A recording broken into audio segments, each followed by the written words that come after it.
문화재 수리는 아무나 할 수 있는 것이 아닌데요. 문화재 수리업을 법에 따라 등록을 해야 되는데 이때 필요한 기술 능력이라는 요건이 있습니다. 우리 법제에서는 이 기술 능력 요건에 대해서 법률이 아닌 시행령에 위임을 하고 있습니다. 이 요건을 맞추지 못한 채로 문화재 수리를 한 업자는 형사 처벌도 받게 되는데요. 이를 법률이 아닌 대통령령의 위임에도 헌법에 위배되지 않는 걸까요? 차분하게 살펴보겠습니다. 안녕하세요. 대전광역시에서 활동 중인 변호사 유지은입니다. 오늘 사건은 2023년 6월 29일 2020 헌바 109 문화재 수리 등에 관한 법률 제10조 제3항 등 위헌소원 사건입니다. 청구인은 김모 씨이고요. 당해 사건은 대구지방법원에 이제 항소심까지 갔던 보조금 관리에 관한 법률 위반 등 사건이네요. 사건 개요 보겠습니다. 청구인은 2014년 3월 4일경부터 2017년 2월경까지 약 3년간 문화재 수리업체 종합문화재 수리업자인 주식회사 땡땡의 대표이사로 재직을 했던 사람입니다. 이 회사에서 이제 이 청구인은 문화재 수리 실무 책임자 업무를 수행했습니다. 문화재 수리업자는 문화재 수리업의 기술, 능력 등 등록 요건을 갖추어야 하며 거짓 또는 그 밖의 부정한 방법으로 등록을 하고 문화재 수리업을 영위하여서는 아니 됩니다. 그럼에도 청구인은 문화재 수리 기술자 및 문화재 수리 기능자 자격증을 대여받는 등 거짓 또는 부정한 방법으로 발급받은 문화재 수리업 등 등록증으로 각종 문화재에 대하여 문화재 보수 공사, 이 중에 보수 단청 공사를 하였다는 범죄 사실로 기소가 됐고 2018년 12월 20일경 유죄 판결을 선고받았습니다. 청구인은 이에 항소하였고 항소심 계속 중 문화재 수리 등에 관한 법률 제10조 제3항, 제14조 제1항 등에 대하여 위헌법률 심판 제청 신청을 하였으나 2020년 1월 10일 위 신청이 기각되었고요. 2020년 2월 14일경 이제 청구인은 이 조항들에 대해서 헌법 위반을 주장하면서 헌법 소원 심판을 청구하였습니다. 심판 대상 보겠습니다. 청구인은 헌법소원 심판을 청구하면서 이제 추가적으로 기존의 위헌법률 심판 제청 신청할 때 청구했던 조항들 이외에도 여러 조항들을 추가로 기재를 했는데요. 이 부분은 지금 판단을 할 수 없다. 이제 헌법재판소법상 이게 안 된다라고 해서 제외가 됐고요. 결국에는 이제 문화재 수리 등에 관한 법률 제14조 제1항에 문화재 수리업 중 종합문화재 수리업을 하려는 자의 기술 능력에 관한 부분이 헌법에 위반되는지 여부, 이 부분을 심판 대상으로 이제 특정하였습니다. 그럼 심판 대상 조항 한번 볼게요. 문화재 수리 등에 관한 법률 제14조 문화재 수리업자 등의 등록 제1항 문화재 수리업, 문화재 실측 설계업 또는 문화재 감리업을 하려는 자는 대통령령으로 정하는 기술 능력, 자본금 및 시설 등의 등록 요건을 갖추어 주된 영업소의 소재지를 관할하는 시도지사에게 등록하여야 한다. 네, 그리고 이제 관련 조항들이 있습니다. 구 문화재 수리 등에 관한 법률 제10조에서는 이제 문화재 수리 기술자 자격증을 이제 발급을 한 다음에 이걸 대여를 하지 못하도록 제3항에서 이제 대여 금지를 정하고 있고요. 제4항에서는 이제 중복 취업해서는 안 된다 해서 중복 취업 금지 이런 걸 정하고 있습니다. 그리고 제16조에서는 문화재 수리업의 종류로 종합문화재 수리업과 전문문화재 수리업 이런 구분을 이제 해놓고 각각의 경우에 대해서 정하고 있는데요. 이 사건에 해당되는 것은 제2항에서 정하고 있는 종합문화재 수리업입니다. 이제 종합문화재 수리업은 종합적인 계획, 관리 및 조정 하에 두 종류 이상의 공종이 복합된 문화재 수리를 하는 것으로서 그 종류 및 업무 범위는 대통령령으로 정한다. 그리고 제58조에서는 벌칙 조항 두고 있습니다. 다음 각호 어느 하나에 해당하는 자는 3년 이하의 징역 또는 3천만 원 이하의 벌금에 처한다. 제2로 14조 제1항에 따른 등록을 하지 아니하거나 거짓 또는 그 밖에 부정한 방법으로 등록을 하고 문화재 수리업 등을 영위한 자. 네, 그래서 청구인이 이제 여기 14조 제1항에 따라 여기 부분에 해당이 되는 거죠. 이제 대여를 받아가지고 문화재 수리를 하다가 지금 이제 형사 처벌을 받게 되는 것이니까요. 네, 그래서 이제 시행령 부분에서 별표 7, 여기에 이제 기술 능력에 대한 부분을 정하고 있거든요. 문화재 수리업 등의 등록 요건. 여기서 종합문화재 수리업 부분이 있고요. 거기 기술 능력에서 수리 기술자의 이제 단청업 부분이 있습니다. 보수 기술자 2명과 단청 기술자 1명을 포함하여 보수 단청 분야 기술자 4명 이상, 그리고 이제 수리 기능자에 대한 부분도 있는데 단청업에 대해서 대목수 1명, 한식 미장공 1명, 번화 와공 1명과 화공, 드자비공, 한식 석공, 한식 목공 중 3명을 포함한 6명 이상. 그리고 법인은 이제 자본금이 2억 원 이상이어야 되고 개인은 자본금을 4억 원 이상으로 요구를 하고 있네요. 네, 여기 이제 그 별표에서도 기술 능력에 대한 부분 얘기하고 있는데 위 표 중에 문화재 수리 기술자 및 문화재 수리 기능자는 상시 근무하는 사람을 말하며 법에 따라 그 자격이 정지된 사람은 제외한다. 이렇게 정하고 있습니다. 그래서 이제 문화재 수리 기술자나 문화재 수리 기능사 이들 모두 항상 상시 근무하는 사람, 그러니까 이제 완전히 고용이 돼서 일하는 사람이어야 된다는 얘기를 정하고 있습니다. 그럼 청구인 주장 보겠습니다. 문화재 수리 금액은 대부분 소액이고 사업 규모가 매우 영세하여 종합문화재 수리업자가 일정 수 이상의 문화재 수리 기술자 및 문화재 수리 기능자를 상시 근무하도록 하는 것은 사실상 불가능하다. 현실적으로 일이 있을 때 자유계약 형식, 이른바 프리랜서로 근무할 수 있도록 하는 것이 바람직하다. 그럼에도 이러한 시장 현실을 감안하지 않은 채 심판 대상 조항은 종합문화재 수리업자가 그 업을 영위하기 위해서는 일정 수 이상의 문화재 수리 기술자 및 문화재 수리 기능자를 상시 고용하도록 강제하고 있다. 따라서 심판 대상 조항은 종합문화재 수리업자의 직업의 자유를 침해한다. 이제 문화재 수리 금액이 이제 수리니까 약간 파손되고 뭐 약간 수리해야 되고 요런 정도일 경우가 많겠죠. 대부분 소액이다. 이러다 보니까 이제 뭐 매출이 많이 나기 어려운 거겠죠. 그래서 사업 규모가 매우 영세하다. 상시 근무를 하도록 하는 거는 사실상 불가능하고 이제 프리랜서 이런 거로 근무할 수 있도록 하는 게 바람직하다는 거죠. 또 일이 항상 있는 게 아닐 수도 있고 뭐 간혹 가다가 이제 발생하는 일들로 인해서 이제 이분들을 찾는 경우가 있을 테니까 이제 이런 얘기하면서 직업의 자유 침해 주장하는 것입니다.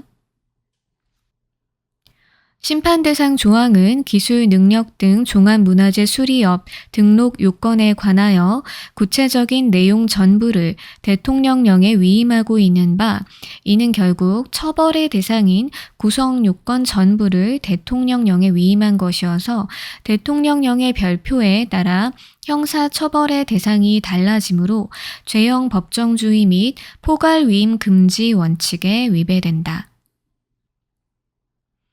이분이 지금 그 자격증을 대여해 받아가지고 일을 하다가 이제 형사처벌을 받게 된 건데 이 형사처벌의 구성 요건이라고 합니다. 뭐 이제 절도나 뭐 사기나 이제 각각의 그 범죄의 태양에 따라서 구성 요건들을 정해 놓고 약간 공식처럼 움직이는 그런 게 있거든요. 근데 이제 요런 핵심적인 구성 요건은 이제 법률이 정해야 된다는 거죠. 국회에서 정한 법률에 이 내용이 이제 어느 정도 있고 그 밑에 이제 하위 대통령령이나 이제 요런 거에 위임이 가능하다. 그래서 대통령령을 그 시행령이라고 보시면 됩니다. 근데 대통령령의 이 사건은 이제 거의 대부분 구성요건 사실 전부를 사실상 위임한 것이다. 이걸 대통령령에 다 위임하면 되냐 이 주장하는 거예요.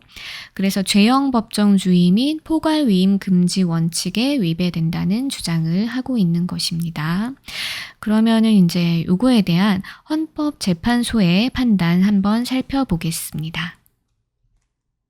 헌법재판소는 청구인이 일단 직업의 자유 침해 주장한 부분은 시행령의 위헌성을 다투는 것이어서 죄형 법정주의 그리고 포괄위임 금지 원칙 위배 요걸 더 중점적으로 보기로 하고 직업의 자유 부분은 판단하지 않기로 이렇게 쟁점을 정리를 합니다.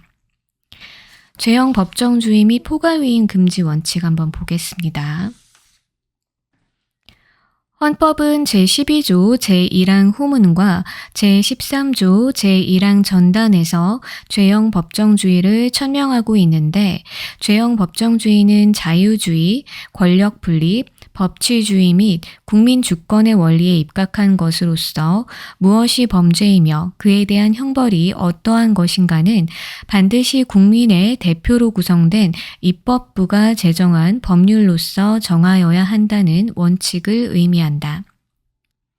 그럼 헌법 제12조 제1항 후문 한번 먼저 볼까요?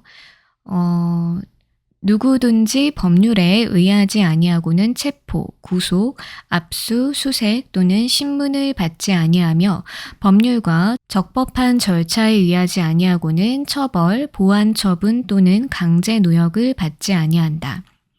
네, 그래서 이제 법률에 의해서만 체포, 구속, 압수, 수색, 신문 받는 거 가능하다는 거고요. 법률과 적법한 절차에 의하지 아니하고는 처벌이나 보안 처분, 강제 노역 이런 걸 못하게 되어 있는 것입니다. 그래서 선출한 국회의원이 제정한 법률에 의해서만 일단 인신 구속을 할 수 있다는 거죠. 누군가의 신체를 이제 구속하고 체포하고 이러는 건 굉장히 큰 공권력의 행사이기 때문에 반드시 법률에 의해서 하도록 하는 것입니다. 다음으로 헌법 제13조 제1항 전단 한번 보겠습니다.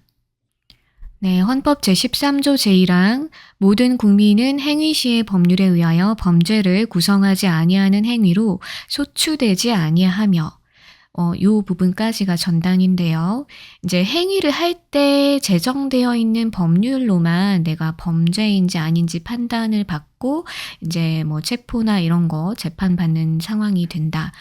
이제 행위 시가 아닌 보통 소급 입법이라고 하죠. 내가 이제 지금 행동이 아직 어떤 법률에 의해서도 범죄가 아니에요.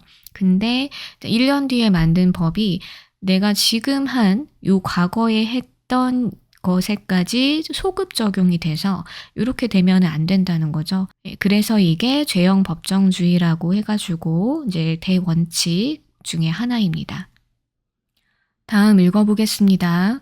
그런데 현대 국가의 사회적 기능 증대와 사회 현상의 복잡화에 따라 처벌 법규를 모두 입법부에서 제정한 법률만으로 정할 수는 없기 때문에 합리적인 이유가 있으면 예외적으로 이를 위임하는 것이 허용된다. 범죄와 형벌에 관한 사항에 있어서도 위임 입법의 근거와 한계에 관하여 정하고 있는 헌법 제75조가 적용된다. 네, 헌법 75조도 한번 보겠습니다. 제75조 대통령은 법률에서 구체적으로 범위를 정하여 위임받은 사항과 법률을 집행하기 위하여 필요한 사항에 관하여 대통령령을 발할 수 있다. 그래서 대통령이 발하는 요 부분을 시행령이라고 하고요. 이제 각 장관들이 발하는 것을 부령이라고 합니다. 네, 대통령은 이제 일단 법률에서 범위를 어느 정도 구체적으로 정해주면은 위임받은 사항, 그리고 또 그 법률을 집행하기 위해 필요한 사항, 요 두 가지에 관해서 이제 대통령령을 발할 수 있는 것입니다. 헌법 제75조는 위임 입법의 근거를 마련하는 한편 대통령령으로 입법할 수 있는 사항을 법률에서 구체적으로 범위를 정하여 위임받은 사항으로 한정함으로써 위임 입법의 범위와 한계를 제시하고 있다. 특히 형벌 법규가 구성 요건의 일부를 하위 법령에 위임하는 경우에는 죄형 법정주의의 원칙상 그 위임에 긴급한 필요가 있거나 미리 법률로서 자세히 정할 수 없는 부득이한 사정이 있을 것이 요구되며 이러한 경우에도 법률에서 처벌 대상 행위가 어떠한 것일지 예측할 수 있을 정도로 그 구성 요건이 구체적으로 규정되어야 한다. 이러한 예측 가능성의 유무는 당의 특정 조항 하나만을 가지고 판단할 것이 아니라 관련 법조항 전체를 유기적, 체계적으로 종합 판단하여야 하며 각 대상 법률의 성질에 따라 구체적, 개별적으로 검토하여야 한다. 네, 그래서 이제 위임 입법의 범위와 한계를 헌법 제75조가 정하고 있다는 거 얘기하면서 중요한 것은 예측 가능성의 유무입니다. 그 조항만 딱 놓고 판단을 하는 게 아니라 이제 그 관련 법조항 전체의 뭐 입법 취지, 뭐 개정이나 뭐 제정의 이유, 연역, 뭐 최근에 어떤 것 때문에 어떤 개정들이 있었고 이런 것들이 있잖아요. 이런 걸 다 유기적, 체계적으로 종합 판단하면서 요 조항이 예측 가능하게 만들어진 것인지를 본다는 것입니다. 심판 대상 조항에서는 종합문화재 수리업 등록 요건 중 기술 능력에 관하여 대통령령에 위임하고 있는 바 이 등록 요건을 위반하는 경우 형사 처벌된다는 점에서 범죄 구성 요건에 관한 사항을 하위 법령에 위임한 것이므로 죄형 법정주의 및 포괄 위임 금지 원칙을 준수하여야 한다. 따라서 심판 대상 조항이 기술 능력에 등록 요건을 하위 규범에 위임할 필요가 있는지 여부 및 이에 따라 대통령령에 규정될 처벌 대상인 행위를 예측할 수 있는지 여부를 살펴본다. 지금 이제 이 사건 심판 대상 조항은 종합문화재 수리업 이 업자가 이제 등록을 함에 있어서 기술 능력이라는 것이 이제 중요한 요건이잖아요. 요거를 지금 대통령령에 위임하고 있단 말이에요. 근데 요걸 위반하는 경우에 형사처벌까지 되고 있기 때문에 이게 이제 위임을 할 만한 것인지 일단 위임의 필요성을 먼저 보고 두 번째로 이제 위임의 필요성이 있다면 법 규정만 봤을 때 예측이 가능하냐, 내가 어떤 걸 뭐 위반하면 형사처벌이 될 수 있다, 아니다, 이런 거를 예측할 수 있는지 요거까지 살펴보겠다, 요런 취지입니다. 그럼 이제 위임의 필요성 먼저 보겠습니다. 문화재는 국가적, 민족적 유산으로서 역사적, 예술적, 학술적, 경관적 가치가 크므로 이를 안전하게 보존하고 원형 보존에 적합한 방법으로 수리하여 후세에 전승하는 것이 중요하다. 문화재 수리는 기존의 문화재가 완전히 훼손되지 않도록 부분적으로 보수하는 것이 대부분이기 때문에 수리 금액이 소액이고 사업 규모가 매우 영세하여 수리업자의 전문성과 시공 능력이 확보되지 아니하면 수리 품질이 저하될 우려가 있다. 이제 실제로도 문화재 수리 자체가 이제 일이 많은 것이 아니고 수리 금액도 소액이고 이런 부분의 현실적인 거는 헌법재판소도 잘 알고 있는 것 같습니다.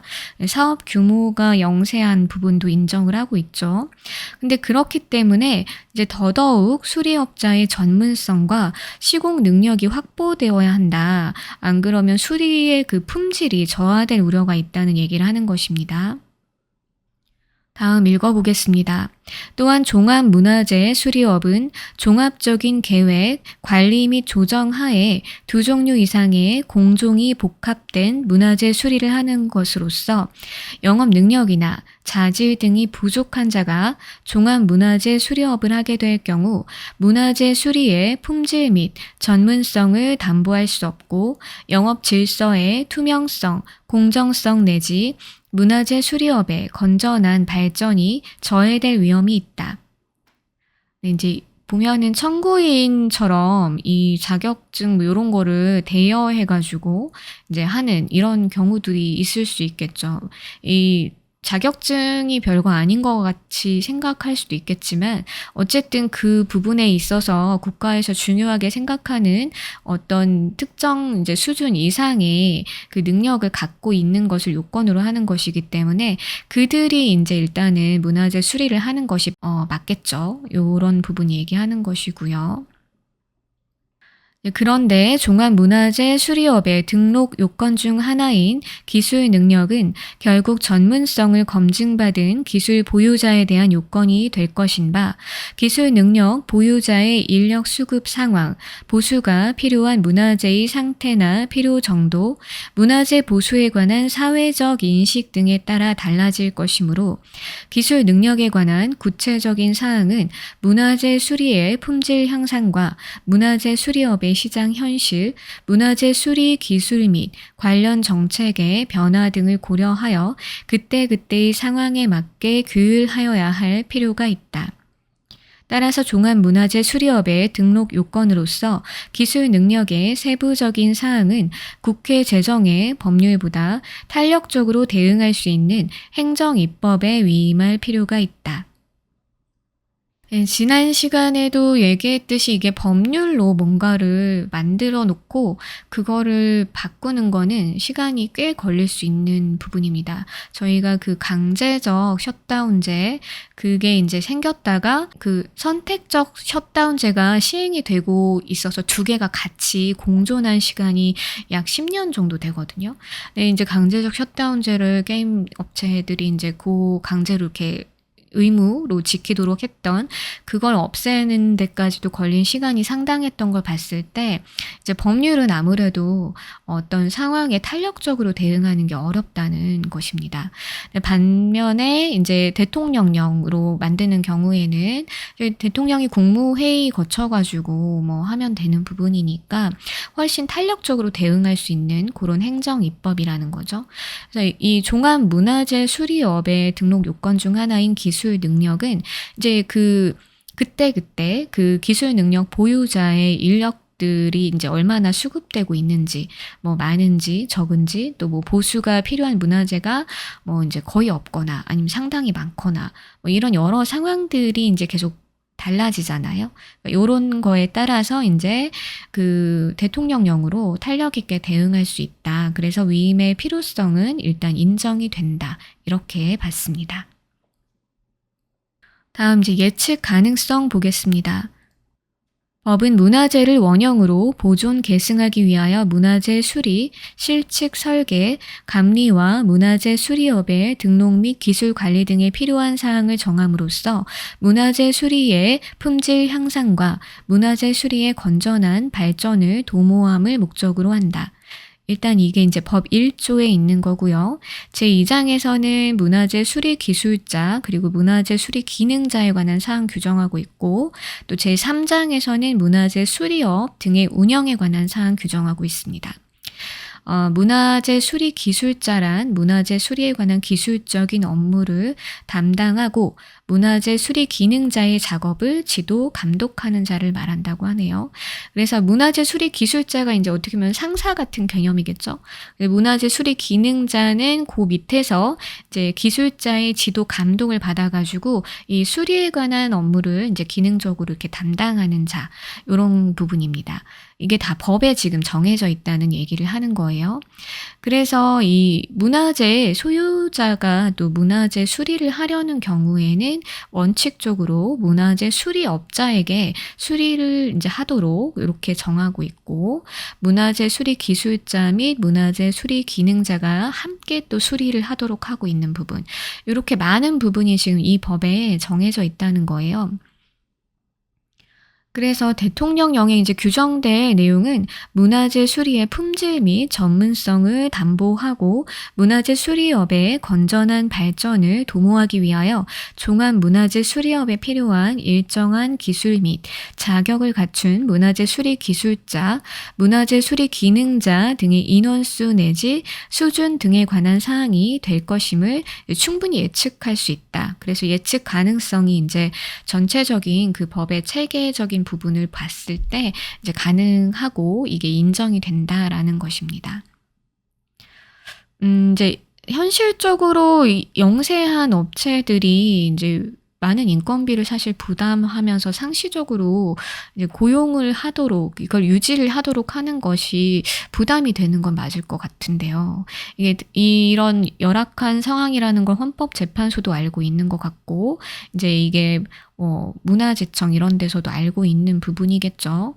네, 그렇다면은 이걸 좀 이제 다른 식으로 보완을 해줄 수 있는 부분을 만들고 대안을 좀 갖춰야 되지 않을까 이런 생각도 드네요. 이걸 업자한테만 다 굉장히 높은 수준의 기술자를 항상 보유하고 있어라라고만 이제 요구를 하고 유지할 수 있는 경제적인 부분이 사실 굉장히 중요하잖아요. 고용된 입장에서도 마찬가지죠. 일감이 없는 상태에서 이제 회사가 부도가 나거나 이런다면 어차피 그 이제 기술자이신 분도 일자리를 잃는 거니까 이런 부분은 좀 보완은 필요하지 않을까라는 생각이 듭니다.